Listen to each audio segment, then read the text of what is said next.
words can't describe how proud I am of just our team and our resilience.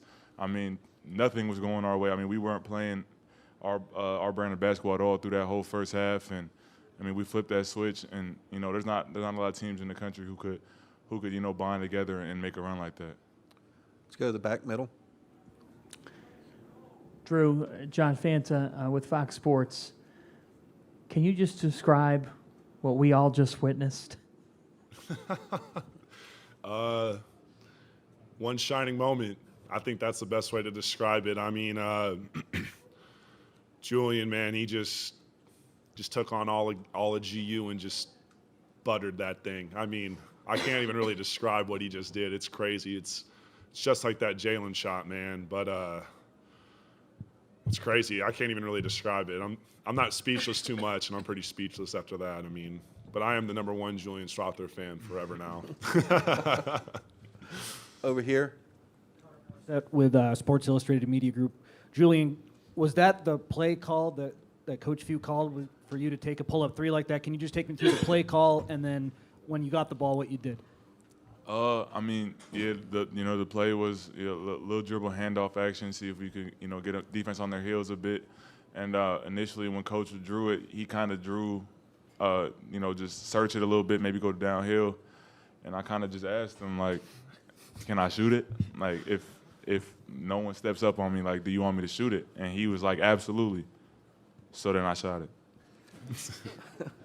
Over here A on the, little stronger language than that.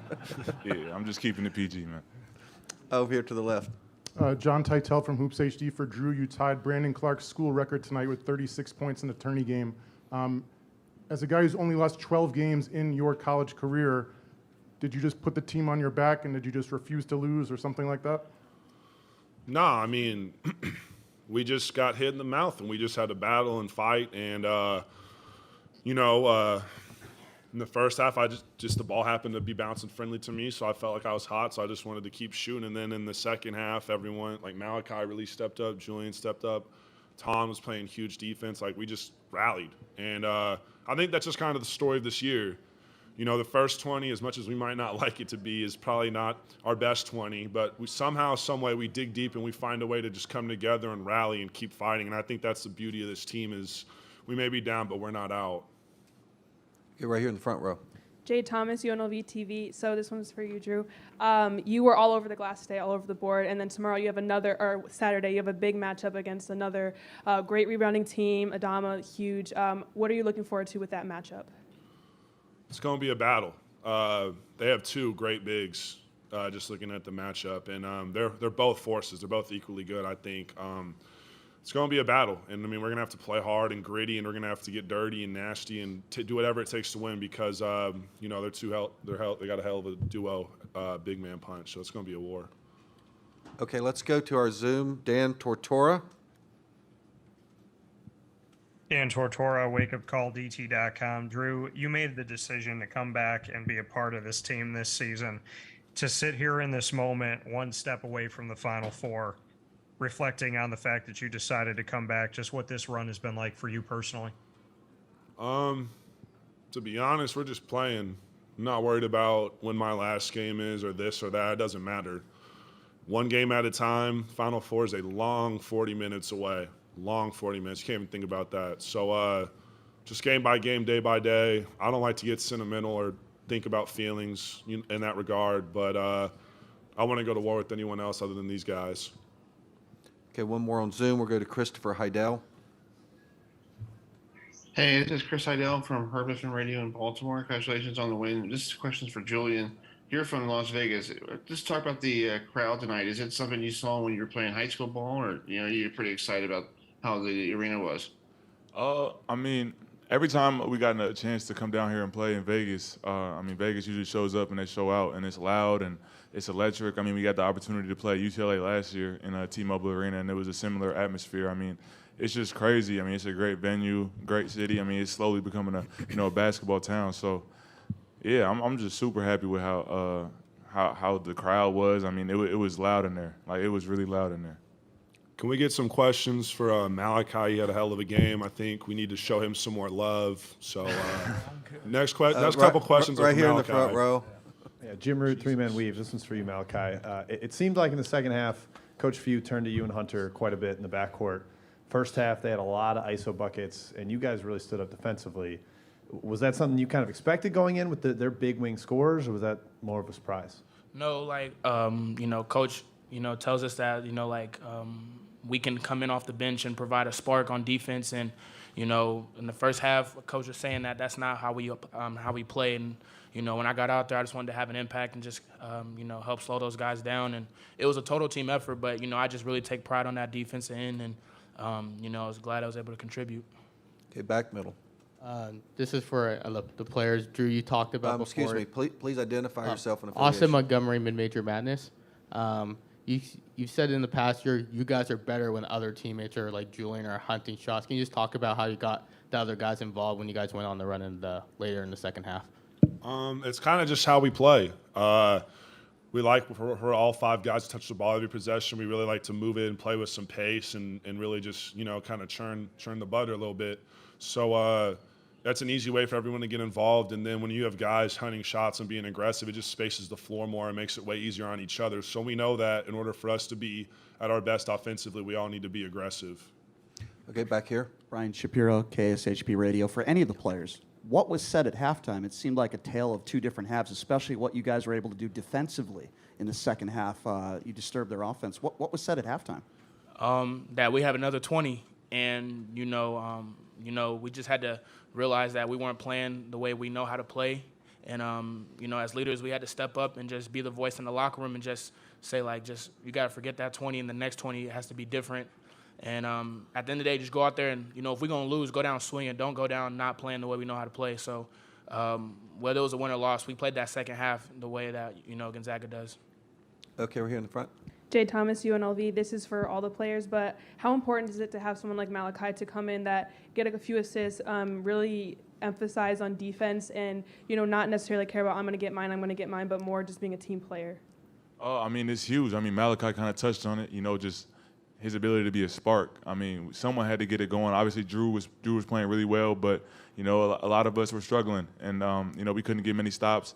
And Malachi came in and he made huge plays defensively, and I think that really got him going on offense. He was able to get to his spots really easy. Get to his push shot floater, and he was just making plays and he was bringing energy. He was celebrating every play, offense, defense, turnover, basket. He was there, and it kind of inspired everybody. Drew, you want to address that too? She was asking about Malachi. You said all the players. No, I mean, for Malachi to be a player of the year in his conference and to come here and come off the bench, I just think it's a true testament to his character. I don't know how many people are in general are okay with accepting a lesser role, because he's way more capable than I think you guys see. And he never complains. He comes in, he works hard, he does everything that's asked of him and more. And I think that's what's most admirable about him, is that he could do that a lot, but he knows on this team it's not his role every night. And I think he knows when to step up. He's great at feeling the game, and just his selflessness, I think, is something that's so huge for this team. And we wouldn't be here without him. And I don't think as a program we can just express our appreciation enough for what he does and what he's meant to this program. Alan. Alan Snell with LVSportsBiz.com. In early March, you guys come to the Orleans Arena and just pack the place with your fans. Seems like every year. I was wondering what kind of crowd, what kind of showing are you expecting in a couple days? I mean, fans, our fans turn out for us, but at the end of the day, we got to go out there and just roll the ball out and play.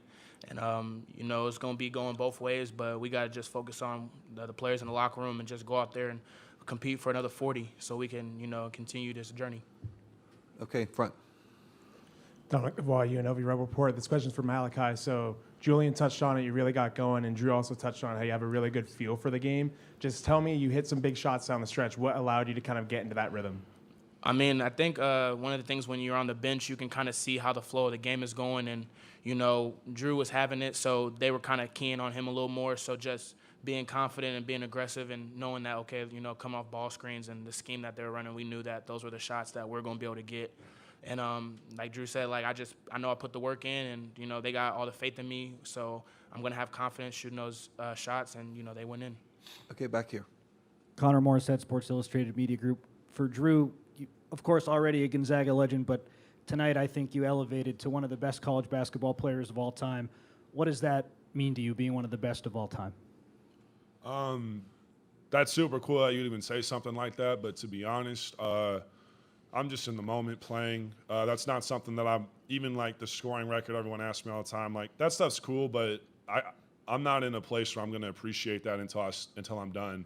I don't like to be sentimental. I just like to put 100% forward and not really reflect or look back. But it's super cool that you would say something like that. But it's something I can't really appreciate, I think, until I step back and, are removed a little bit. Okay, we're going to take a couple more from Zoom. Christopher Heidel. Hey, this question is from Malachi. Let's talk about when was the turning point for you guys during the season? When did you know when you guys had a special ball club? I think that LMU loss at home kind of opened our eyes and realized that if we don't, play the way we're supposed to, that this season could not go the way we want it to. So I think from that game forward, we kind of locked in on our defense more, and I think we came together as a team more as well, and just knew that if we play the way we're supposed to play, that we're capable of, getting to this point. So I would say that after the LMU loss at home, we kind of woke us up. Okay, we'll go to Dan Tortora on Zoom. For each of the student athletes, Dan Tortora, wakeupcalldt.com, how would you define the Gonzaga Bulldogs when you think about this team, this season, this run? How do you define it? Who is that directed at? To all three student athletes, please. I would just say resilience. There's been a lot of games where we've been down at half or down late, and there's just so much fight in this team, and we've faced so much adversity through the season. Early on, a lot of people were writing us off, and like Malachi was saying, after that LMU loss, it was dark. We had a record home winning streak going before that loss, and after that, it really woke us up. And Coach Few really got into us, and he really got every piece of effort out of us. He really brought everything out, and I'm just so proud of the guys for how we responded. It's easy to fall and fold when things aren't going right, but every time we seem to just make a run or make a push or someone steps up, it's just huge. Not too many teams can say they've been through the adversity we've been through this year and been able to be resilient. I would just say, chip on our shoulder, going into every game feeling like we got something to prove, and just going out there with the mentality we got nothing to lose. Let's go out swinging, and just have a chip on our shoulder and just play for each other. And that's what I would say. I would say we're some tough SOBs. We've been down, and Thanks for the acronym instead. of course.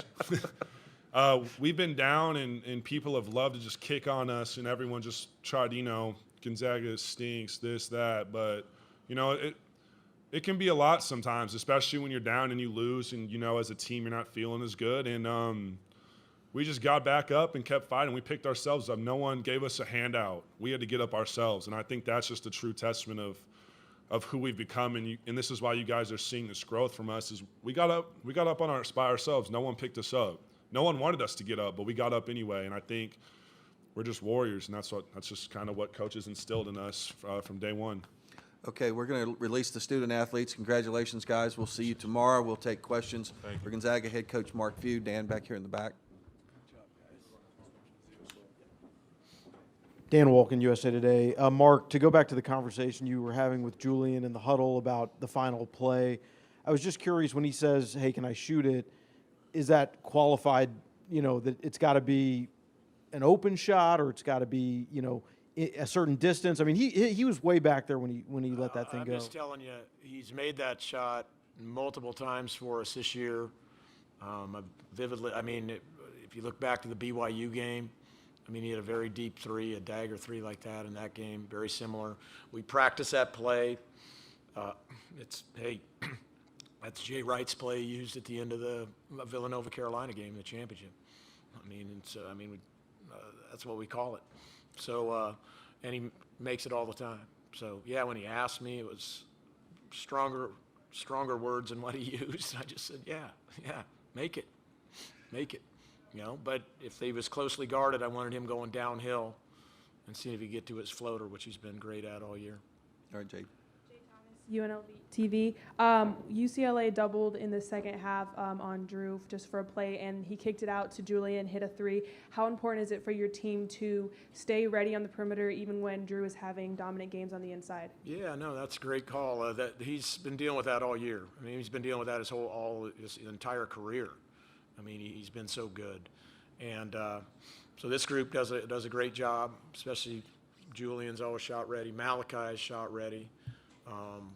You know, the TCU game, he threw out to Razir Bolton at the start of the second half 2 times in a row that really got us going. So it's kind of who we are.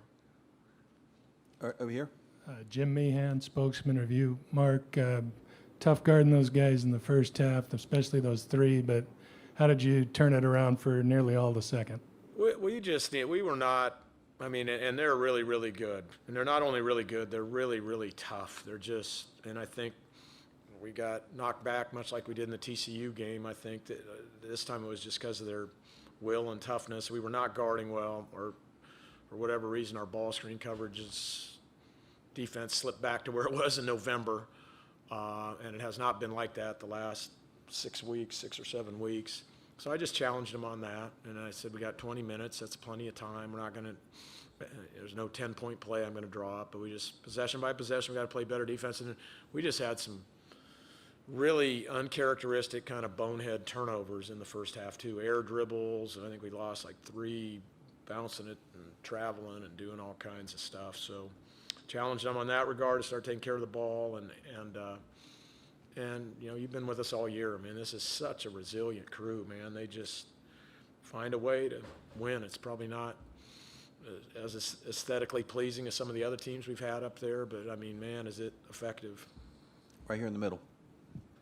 Tarek Patel from Los Angeles Daily News. Coach, at a point when UCLA was looking good, the pace of play, was that something you felt like was in your favor despite you guys not playing right? You felt like eventually it would work in your favor? Yeah, no, I mean, I loved the pace of play. I just did not like how we were taking care of the ball, and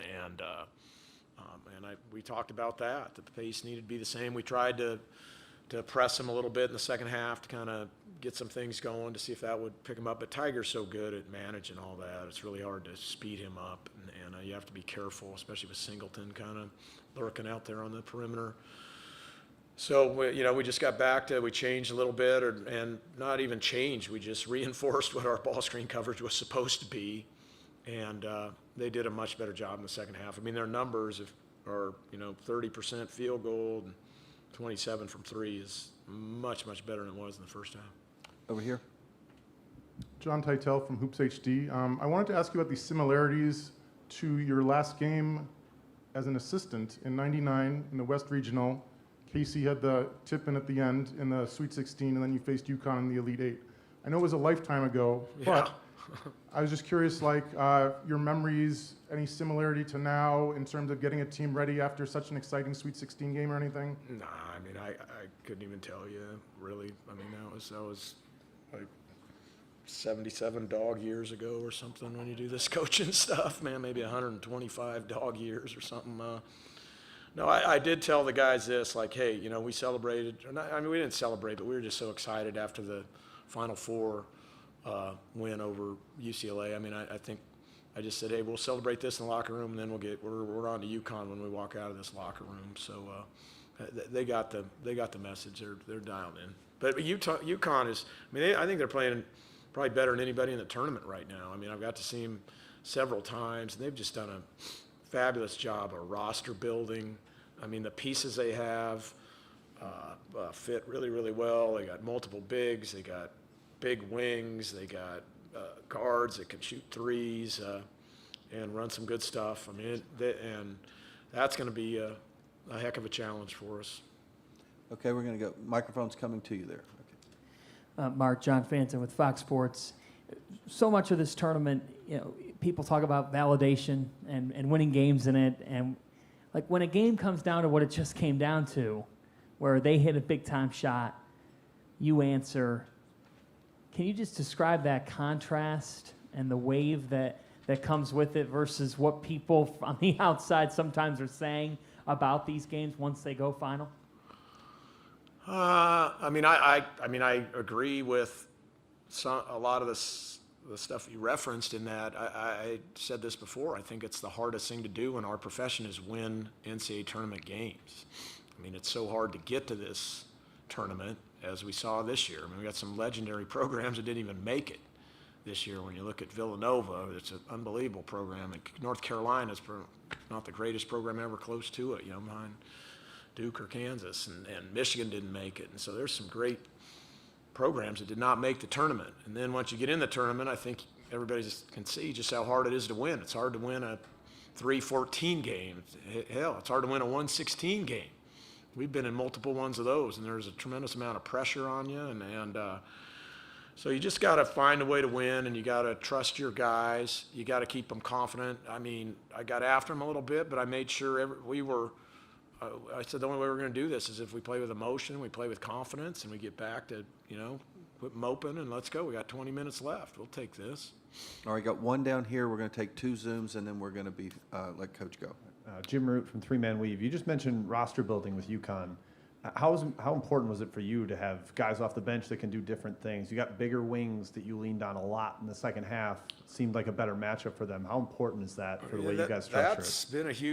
It's been great to have, but it's been a challenge for myself and our staff to just figure out which one of those guards is playing good, and kind of juggling them around. And I think we got it right today in the second half. I thought Hunter really, really stepped up and gave us great minutes and kind of energized us, as well as you guys referenced Malachi. And he's done that numerous times for us. But, the TCU game, it was a Razir Bolton story, and Nolan Hickman played really, was tough-minded and did a lot of great things in that game. So it's just finding that balance with those guys. In the end, though, the 3 of Anton, Drew, and Julian are most likely always out there. And even though Jules wasn't having his best game, I have so much confidence in him being able to step up and make a shot like that. Okay, we're going to go to Zoom to Dan Tortora. Dan Tortora, wakeupcalldt.com. Coach, looking at the guys that were just sitting there next to you, Malachi has the big steal at the end to silence the game. Julian has the 3 to get the victory. Drew scores almost 40. You talk about this team being resilient. Where does this game stack up to other games where we've seen the resiliency of Gonzaga? I mean, they've kind of had several of these this year. I mean, we had them even several of them in our league to start our league. I think we dug our way back and won. The first 2 we had on the road with San Francisco and Santa Clara was like that. We had to do the same thing with BYU on the road. They were all on the road. We kind of stacked those where we were behind and really wasn't looking good. So, I mean, this one's probably up there with them, but surpasses them just because of the moment and what we were playing for and all that. Okay, we're going to take a final question from Christopher Heidel.